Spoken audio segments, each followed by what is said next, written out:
السلام عليكم ورحمة الله وبركاته. ردا على واحد الأخ كيدعي أنه كوميدي سعودي، كنقول لك ولد الناس، تماديتي بزاف، لأن مسيتيني في الشرف ديالي والشرف ديال الأم وديال الأخت وديال الزوجة وديال الصديقة وديال المغربيات كلهم وديال المغاربة اللي قلتي تا هما صريحون. بغيت نقول لك غادي ندوي على شي حوايج اللي انت غفلتيهم في الموضوع ديالك. كان المفروض انت كفكاهي مبتدئ تبدا من السعوديه اصلا، وانا نساعدك ككوميدي مغربي نساعدك.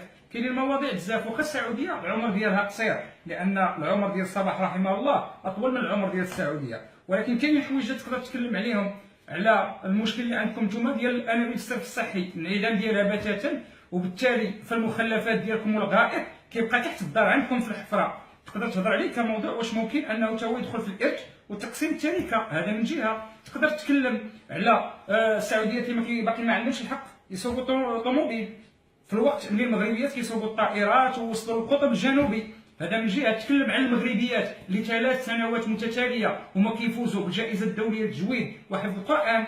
كنتي تتكلم على المرض اللي عند بعض السعوديين، بين قوسين لاني عندي اصدقاء سعوديين وما كنعممش، اللي كيدخلوا مع النساء في الطواف باش يحتكوا فيهم ويلبيو واحد الكبت فيهم. كنتي تدوي على هذاك السعودي اللي كيجي للمغرب، علاش جاي؟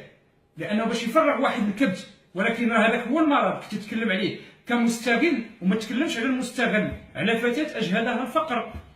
كنتي تتكلم على نفسك انت، تشوف الملامح ديالك اللي كيبان ليا من بعيد او من قريب كتشبه الملامح الاسيويه. ربما كان عندكم شي خادم في البيت، مع احترام للام ديالك، لان ربما ما عندكش، تقدر تكون من اطفال الانابيب.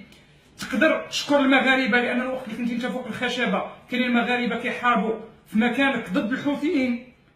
وغادي باش نختموها وما نطولوش، رجع لمولاك وطلب المغفره من الله وطلب السماحه من عند المغاربه. راه اشد العرب ان العرب اشد كفرا ونفاقا، وانت ربما واحد منهم. من هذا الوقت الى يوم الحساب ان شاء الله كنقول لك دمت فكاهيا مبتدئا.